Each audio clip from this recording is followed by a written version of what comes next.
Hey everyone, I decided to do a crooked car vlog today.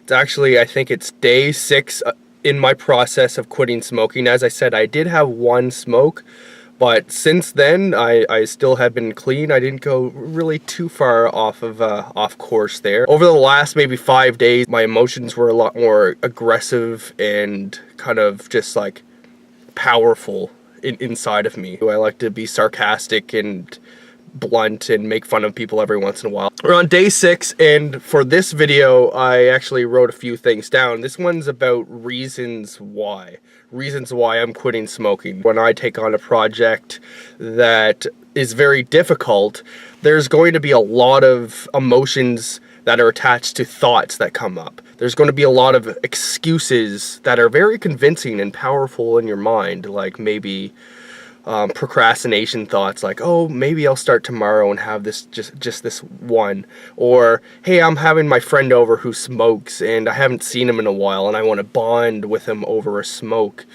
And those reasons don't make a whole lot of sense, but they're very compelling in the moment, especially when you're having a craving. And it's easy to justify your own emotions and your own state or own cravings and say, hey, I have a friend over, I don't see him very often, and that's what we do. We bond over some smokes. That's how we kind of grew up together. And it makes sense at that time, but later on you might say, well, why did I have that cigarette? I'm trying to quit here. And when you have powerful, very high intention reasons on why you're doing what you're doing, then those can come up. I find I have a lot of entitlement kind of mentality, like, hey, I went all day without a cigarette. I don't have this about cigarettes, but I have this about food sometimes. I went all day eating well, so I might as well not eat well and reward myself. When I'm really focused on my intention of like being healthy or something, then when those come up, I could say, hey, no, that doesn't make sense. One time I was trying to cut back and I wanted to eat a bag of chips, and I said to myself, and I was working the late shift at work at the time, and I was saying, well, I'm working the late shift tonight, so I deserve a bag of chips. And I immediately got up out of my chair, went and got a bag of chips, sat down, and then I said to myself, that doesn't even make sense. Like, how is that a logical, good reason to eat a bag of chips? Because I deserve it, because I'm working the late shift? That doesn't make a whole lot of sense, but that's what I used to convince myself. And I even caught myself. I'm like, that doesn't make sense. And then my next rationality was, well, like, I mean, the chips were there and I haven't eaten them yet. And I didn't lose the battle or anything. But at that point I was like, well, the chips are already here in front of me, so I might as well eat them. So that's how powerful your own thoughts can be. Like, your triggers that usually get you to smoke or do something like that will come up.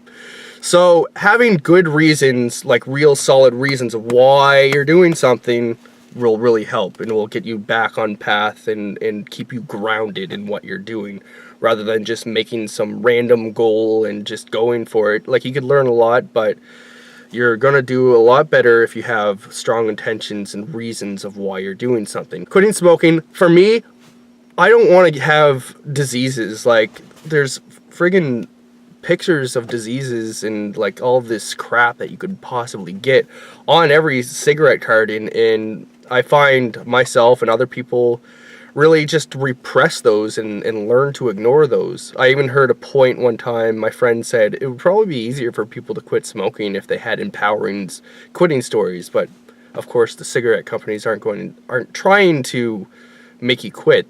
They just have to put on those health and safety ads on there. So it wouldn't make sense for them to put empowering quitting smoking stories on their cigarette packages. But either way, like, there must be like some sort of innate suppressed guilt among smokers, because I even looked up online, or I found a statistic somewhere that said that when people were surveyed, the number one concern was health. It doesn't seem to reflect in a lot of people's behaviors, myself included, because it's hard, it's difficult. Like, it's a difficult thing, it's understandably difficult. It's one of those things that I like this phrase, it's not your fault, but it is your responsibility. Like, it's not your fault that advertisements are just bombarding you and, in a way, shaping the way you think.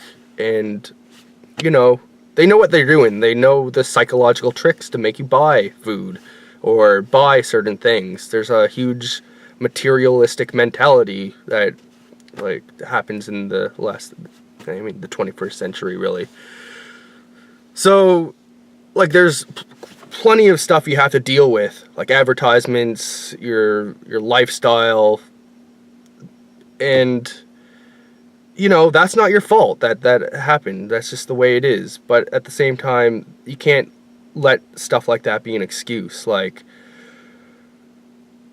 just because cigarettes are very addicting is not an it's true. It makes it hard, but it's not an excuse not to do it.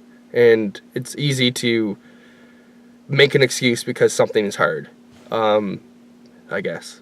So, like, it's easy to say, I can't quit smoking because I'm addicted. Well, you know, that's a challenge then. You have to work hard. It's not going to be easy. Day 6 or whatever. Hope you got something out of that. Peace.